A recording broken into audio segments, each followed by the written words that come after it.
Minha primeira grande viagem de esqui foi com meus amigos Angel, Amy e Jessica. Voamos todos juntos para o Colorado e alugamos um Airbnb na cidade de Solmas, bem perto do Aspen Mountain Ski Resort.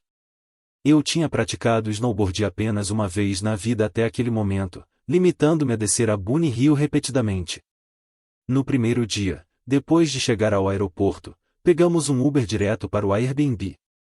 Era uma espaçosa casa de 4 quartos com um enorme deck que tinha uma banheira de hidromassagem, proporcionando uma vista incrível para o campo do Colorado, embora já fosse noite quando chegamos. Na primeira noite, decidimos ir a um bar local. Era uma quinta-feira. No dia seguinte, pegamos um Uber diretamente para a montanha e alugamos nosso equipamento lá para facilitar as coisas. Surpreendentemente, não estava lotado no primeiro dia, provavelmente por ser um dia de trabalho. No entanto, o segundo dia ficou muito mais movimentado. Infelizmente, eu não estava conseguindo pegar o jeito. Não conseguia descer uma ladeira sem cair algumas vezes. Em um certo ponto, eu estava tão frustrado que simplesmente me sentei no lado de uma encosta para recuperar o fôlego. Enquanto descansava, um homem se aproximou. Ele parecia não saber muito sobre esqui ou snowboard. Ele perguntou se eu estava bem e começou a conversar comigo. Foi um lugar estranho para uma conversa. Depois de alguns segundos respondendo às suas perguntas, levantei-me e disse algo como boa conversa para você e voltei a tentar praticar snowboard. Desci para uma pista azul, o que significava uma inclinação mais longa e um pouco mais difícil do que uma pista verde. Parei novamente um pouco mais abaixo na montanha para outra pausa. Eu realmente não estava me divertindo, e para minha surpresa, vi aquele homem se aproximando novamente. Ele desamarrava sua prancha de salboard, sentava-se a poucos metros de mim e começava a conversar sobre como não estava acostumado com tantas garotas bonitas como eu ali. Isso foi estranho porque eu estava usando uma máscara de esqui e capacete, e meu rosto estava praticamente coberto. Ele perguntou com quem eu estava ali, e menti, dizendo que estava com meu namorado. Ele riu e disse que me viu chegar com um grupo de amigas. Olhei para ele, disse algo como "Eca, sério?" e voltei para minha prancha de snowboard, continuando a descida. Foi estranho, mas estranhamente, naquele momento, comecei a praticar snowboard melhor do que nunca. Talvez tenha sido a motivação adequada. Ao chegar embaixo, fui direto para a pousada e me sentei em uma das mesas, chamando cada um dos meus amigos. Amy foi a primeira a atender quando expliquei o que aconteceu e pedi para ela vir sentar comigo. Alguns minutos depois, a vi se aproximando. Já havia mandado uma mensagem no nosso chat em grupo, sugerindo que deveríamos sair. Era por volta das 3 horas, de qualquer maneira. Estávamos há algumas horas quando Angel e Jessica terminaram as corridas em que estavam, e nos encontraram de volta no lodge. Devolvemos nosso equipamento alugado e depois voltamos para o Airbnb. Todos nós tomamos banho, trocamos de roupa e depois fomos para a vila jantar. Mais tarde, saímos para alguns dos bares locais e ficamos decentemente bêbados. Quando voltamos para o Airbnb, todos os 4 foram para a banheira de hidromassagem no deck e bebemos mais álcool. Depois de um tempo, todos nós finalmente fomos para nossos quartos para dormir. Eu sou basicamente uma insônia e fiquei acordado no meu telefone por mais de 1 hora rolando no TikTok. Eu não estava cansado, o que foi uma coisa boa, pois pode ter nos salvado. Ouvi passos na área comum, seja na sala de estar ou na cozinha. Inicialmente, pensei que era uma das meninas indo ao banheiro ou pegar água. No entanto, então ouvi a maçaneta da minha porta girando. Sentei-me e estava prestes a chamar um de seus nomes, mas me contive, pois por que uma delas estaria tentando entrar na minha sala? Fui imediatamente para o chat em grupo, mandei uma mensagem para todo mundo perguntando quem era, mas ninguém respondeu. Eles devem estar dormindo. Andei na ponta dos pés até a porta e coloquei meu ouvido nela. Ouvi passos se movendo, mas então tudo ficou quieto. Silenciosamente, destranquei a porta e girei a maçaneta, empurrando-a suavemente. Olhei ao redor até avistar a silhueta alta e escura de um homem andando de uma porta para outra. Era definitivamente um homem tentando entrar em um dos nossos quartos. Queria gritar para alertar meus amigos, mas fiquei em silêncio porque estava com muito medo. Fechei a porta silenciosamente e a tranquei, rezando para que todos tivessem trancado suas portas.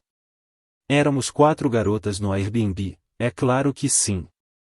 Liguei para o 911 baixinho e sussurrei cada vez que falava ao telefone. Foi quando ouvi batidas leves na porta do meu quarto. Virei-me para a porta e observei-a a bater de novo. A maçaneta começou a girar, mas ele não conseguiu abrir. Continuei pedindo, por favor, apresse-se ao telefone o tempo todo. A mulher na linha repetia que eles estavam quase lá e para ficarmos quietos. Era inteiramente possível que o homem do outro lado da porta me ouvisse sussurrando, pois ele começou a empurrar a porta. Ouvia empurrões e batidas, e eu simplesmente não consegui mais evitar, gritei, saia daqui, seguido por estou no telefone com o 911 agora mesmo. O estrondo parou, e uma voz do outro lado disse, tudo bem, querida. Então, ouvi seus passos se afastando. A operadora do 911 me instruiu a ficar no quarto até que a polícia chegasse. Olhei para fora pela janela, mas estava escuro demais para ver qualquer coisa além de alguns metros à frente. Meus amigos estavam acordados agora devido aos meus gritos.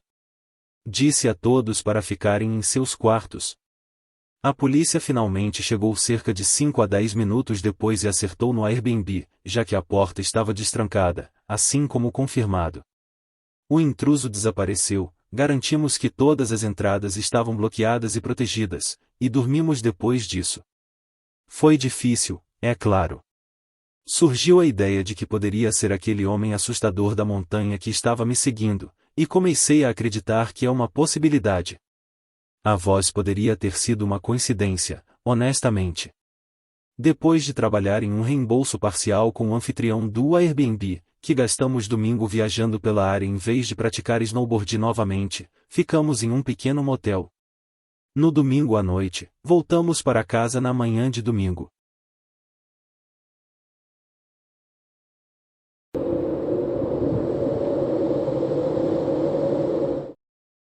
Sempre que eu estava com medo quando criança, meu pai sempre me dizia na vida que você não deveria ter medo de fantasmas, mas temer os vivos, porque eles podem realmente machucar você. No final da minha adolescência, recebi alguma herança depois que meu pai cometeu suicídio.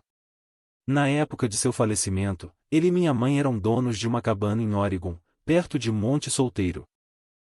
A cabana estava pronta para ser colocada à venda, pois minha mãe não podia mais pagar as prestações, e o aluguel não estava cobrindo os custos. A cabana estava prestes a ser colocada no mercado em menos de um mês, e estava no processo de finalização de toda a papelada com o corretor de imóveis e advogado. No último mês em que a cabana não seria alugada e ficaria vazia, vi isso como uma oportunidade de fugir por um tempo e limpar minha cabeça. À luz de todas as coisas acontecendo, parei de trabalhar, peguei meu equipamento de snowboard e agarrei meu cachorro à meia-noite e parti no carro do meu pai para a cabana. Meus primeiros 2 dias na cabana foram normais, e nada fora do comum aconteceu. Passei meus dias brincando com meu cachorro na neve e praticando snowboard. À noite, jogava PlayStation, ouvia música, bebia e fumava na varanda. Eu já havia estocado comida, cigarros e bebidas alcoólicas, então estava praticamente isolado, além dos ocasionais passeios pelas encostas com meu companheiro canino e DVDs como entretenimento. A cabana em si tinha 2 andares. No andar de baixo, havia sala, um quarto de hóspedes e uma pequena cozinha. No andar de cima, havia mais 2 quartos, com uma varanda externa anexada ao quarto principal. A maior parte do meu tempo era gasta na sala, na cozinha ou no quarto principal. Nunca me aventurei nos outros cômodos e sempre mantinha as portas que levavam a eles fechadas. No terceiro dia, enquanto estava passando pela minha rotina habitual de brincar com meu cachorro, jogar e assistir DVDs, houve uma queda pesada de neve. Em vez de ir para as encostas, como de costume, foi quando as coisas começaram a ficar um pouco estranhas. Na nossa área, havia apenas 2 outras cabanas adjacentes à nossa. Talvez a um quarteirão de distância entre si. Todas as outras cabanas, exceto essas duas, estavam a cerca de 1 quilômetro de distância.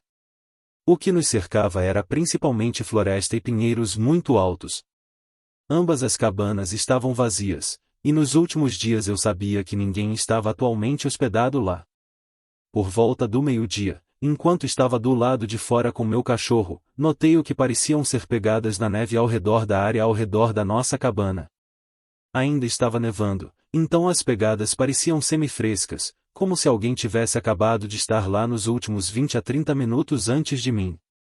Pensei que talvez alguém estivesse ficando na cabana perto de mim, que eu não tinha percebido, que talvez estivessem se aproximando. Tudo bem.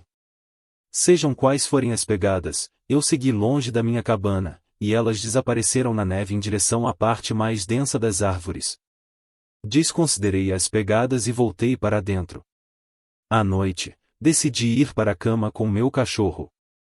À meia-noite, ele estava deitado na cama comigo quando notei que seus ouvidos se animaram para ouvir alguma coisa.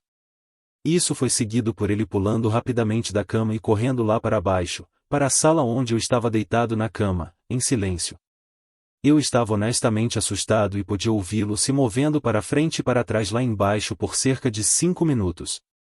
Ele correu de volta escada acima para mim e começou a fazer sua dança canina, sinalizando que ele precisava fazer xixi ou que queria sair. Tudo bem, eu não podia dizer não para ele, então ambos fomos lá para fora, para a entrada externa para que ele fizesse o que queria. No entanto, ele não queria fazer xixi. Assim que saímos, ele começou a puxar a coleira, tentando me arrastar para onde ele queria ir. Ele continuava olhando para a parte densa das árvores onde as pegadas estavam antes, mas também ficava cheirando a lateral da casa e olhando para o telhado. Depois de perceber que eu não iria para onde ele queria, ele se sentou e apenas olhou para a escuridão, o que era incomum para ele. Tudo bem, talvez houvesse alguns animais da floresta por aí que ele queria perseguir, mas eu não queria perseguir nada. Então, algo estava errado. Eu o puxei de volta para dentro, e ambos subimos. Cerca de meia hora depois, eu estava deitado na minha cama quando ouvi o que parecia ser cascos andando no meu telhado.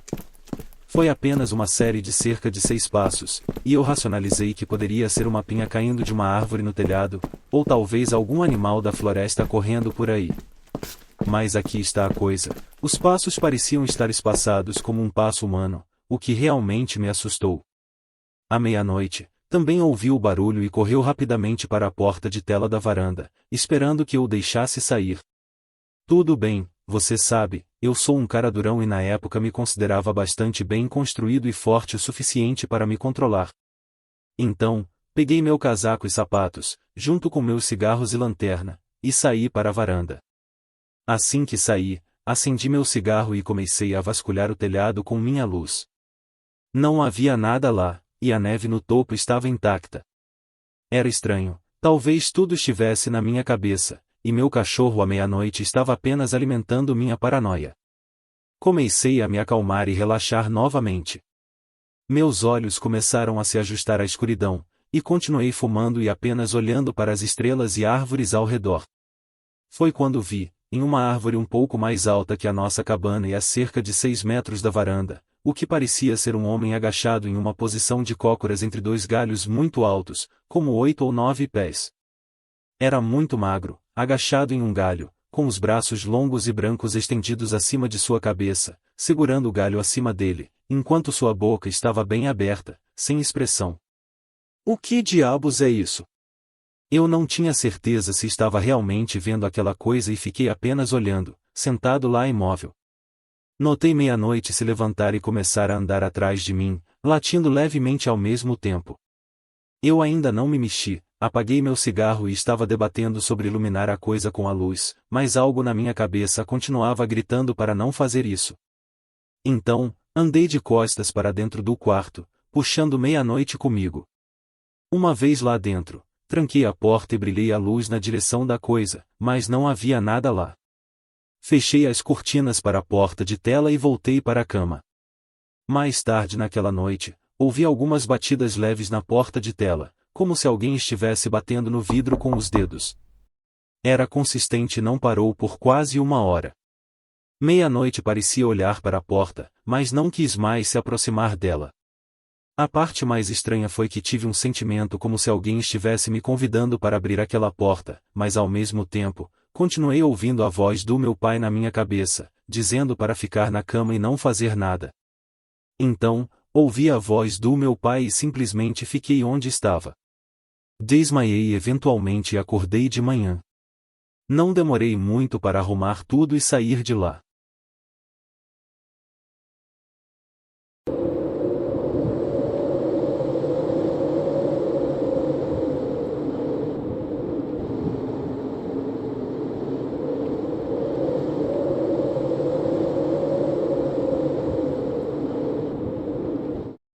Minha família possui uma propriedade em Vermont que usamos no inverno para esquiar e fazer snowboard. Está no topo de uma colina cercada por bosques. Os vizinhos mais próximos estão na estrada, mas separados o suficiente onde não é possível ver suas casas da nossa propriedade. Há um grande galpão do lado de fora onde guardamos muito do nosso equipamento de snowboard, juntamente com coisas gerais para cuidar do gramado, como pás, ancinhos e outros itens. Mantemos o galpão trancado sempre que não estamos lá. Uma vez que o desbloqueamos, mantemos aberto durante todas as nossas visitas, pois realmente não nos preocupamos muito com as pessoas vindo e roubando qualquer coisa enquanto estamos lá. A casa real é muito bonita, com 3 andares, sendo o terceiro andar um Luftmaster reservado para meus pais, e meus irmãos e eu não temos permissão para usá-lo. Neste fim de semana, eu estava indo lá com essa garota, Melissa, que eu ia ensinar a fazer snowboard, já que ela nunca fez antes. Temos uma prancha para iniciantes lá em cima, que ela usaria, junto com todo o bom equipamento em nossa propriedade. Já que está ligado a uma colina íngreme, fizemos nossa pequena inclinação personalizada onde às vezes praticamos snowboard ou trenó para nos divertir. Antes de levá-la para a verdadeira montanha, sugeri que a ensinasse o básico na colina. Colocamos todo o nosso equipamento no topo da colina, e eu comecei a descer lentamente, mostrando a ela os movimentos básicos. Quando ela fez sua primeira tentativa, ela imediatamente caiu, como esperado. Mas ela foi persistente, continuando a tentar e nos levantando cada vez que caímos. Quando chegamos ao pé da colina, ela já estava um pouco melhor, e então voltamos e fizemos isso de novo. Em algum momento, ouvimos uma voz masculina gritar da floresta, provavelmente para nós. Disse algo como olá, e começamos a olhar ao redor, confusos. Tudo o que vimos foi um monte de árvores e um lençol branco de neve cobrindo o chão da floresta. Você pensaria que seria mais fácil identificar alguém ou algo quando é apenas uma folha branca ao seu redor, mas não vimos ninguém na floresta. Eu gritei, tem alguém aí? Mas não houve resposta, apenas o silêncio mortal de um lugar isolado no inverno. Melissa e eu estávamos um pouco perturbados, então caminhamos de volta para casa. Entrei, pensando que não poderiam ser os vizinhos, pois não vi a entrada para o caminho por onde passamos escavado. Além disso, os vizinhos mais acima no morro não teriam razão para descer. Eu disse a ela que deve ter sido alguma pessoa aleatória indo para uma caminhada na floresta, que era a menos assustadora das possibilidades. A próxima coisa que fizemos foi sair para o meu restaurante favorito nas proximidades e depois compramos mantimentos básicos para nos levar pelos próximos dias, já que era um pouco tarde. Agora, estávamos planejando passar o resto da noite relaxando em casa. Jantamos e depois ficamos perto da fogueira. Em algum momento, ambos ouvimos o som distinto de sapatos pisando na neve não muito longe. Desliguei a música por um segundo, mas com o som do fogo crepitante, ainda não estava morto o silêncio. Neste ponto, seja o que for que ouvimos, parou. Pedi o telefone dela para poder usar as lanternas dos nossos telefones e apontar para a floresta, como fizemos mais cedo quando gritei tem alguém aí. Isso assustou Melissa, que pediu para ir para dentro. Fizemos isso e não voltamos lá fora naquela noite. Na manhã seguinte, acordei com Melissa saindo da cama. Eu ainda estava cansado, então voltei a dormir. Quando acordei novamente, ela não estava mais na cama. Olhei para a hora e já eram 9 horas da manhã. Levantei-me e abri a cortina da janela, olhando para o galpão lá fora. A porta estava aberta, e eu vi o sopro de alguém sendo soprado atrás da porta do galpão. Perguntei-me o que Melissa estava fazendo lá fora. Abri a janela e gritei o nome dela, mas quando ela respondeu, sua voz vinha de dentro de casa, na sala de estar. Fiquei arrepiado, observando o sopro de quem estava em nosso galpão fora da porta. Gritei lá fora, perguntando quem era no meu galpão, e alguns segundos depois, fechei a janela e corri para a sala de estar para encontrar Melissa assistindo TV, ou melhor, ela estava apenas parada na frente do sofá. Olhei pela porta dos fundos e vi as costas de alguém vestido de preto correndo para a floresta. Procurei minhas botas, mas quando as coloquei, era tarde demais para persegui-lo. Fui verificar o galpão para ver se algo havia sido roubado, mas parecia que tudo estava lá. Tranquei novamente o galpão apenas para ficar seguro. Vi as pegadas daquela pessoa levando da floresta até o galpão e, em seguida, voltando para a floresta novamente. Eu não estava por perto para seguir as pegadas. Depois que os nervos se acalmaram um pouco, tomamos café da manhã e fomos para a montanha, onde tivemos um dia inteiro de snowboard. Melissa se saiu surpreendentemente bem, e planejamos ter mais um dia nisso amanhã. Depois que voltamos para casa, preparamos um jantar de bife e assistimos a um filme. Não queríamos ficar no escuro novamente depois da noite passada e do incidente durante o dia. No meio daquela noite, eu acordei com Melissa me sacudindo. Ela explicou o motivo e disse para eu ouvir. Ficamos sentados em silêncio por cerca de 30 segundos antes de ouvirmos uma voz prolongada dizendo me ajudar do lado de fora. Melissa estava em histeria. Ouvimos a voz novamente e fui até a janela, mas ela me implorou para não abrir a cortina. Eu disse que só ia dar uma olhada e gentilmente levantei um canto da cortina. Não sei o que eu estava esperando ver, exceto total escuridão. Abri a janela, e uma rajada de ar frio atingiu meu rosto. Ouvi com a intenção de obter uma ideia melhor de onde a voz estava vindo, e então ouvimos passos na neve ficando mais altos rapidamente em direção à janela. Rapidamente puxei a cortina para baixo e a tranquei novamente. Quem quer que tenha sido já nos viu. Não houve mais batidas na janela nem chamadas de fora. Passaram-se algumas horas sem dormir. Eventualmente, embora estivéssemos tão cansados, acabamos caindo no sono. Na manhã seguinte, verifiquei a casa e havia pegadas literalmente cercando a casa. Alguém ou várias pessoas estavam circulando a casa, aparentemente indo de janela para janela. Decidimos sair mais cedo, pois claramente alguém estava nos perseguindo desde o momento em que chegamos lá. Tranquei tudo de volta no galpão, arrumamos o carro e voltamos para Rhode Island. Fomos embora sem nada quebrado, roubado ou danificado.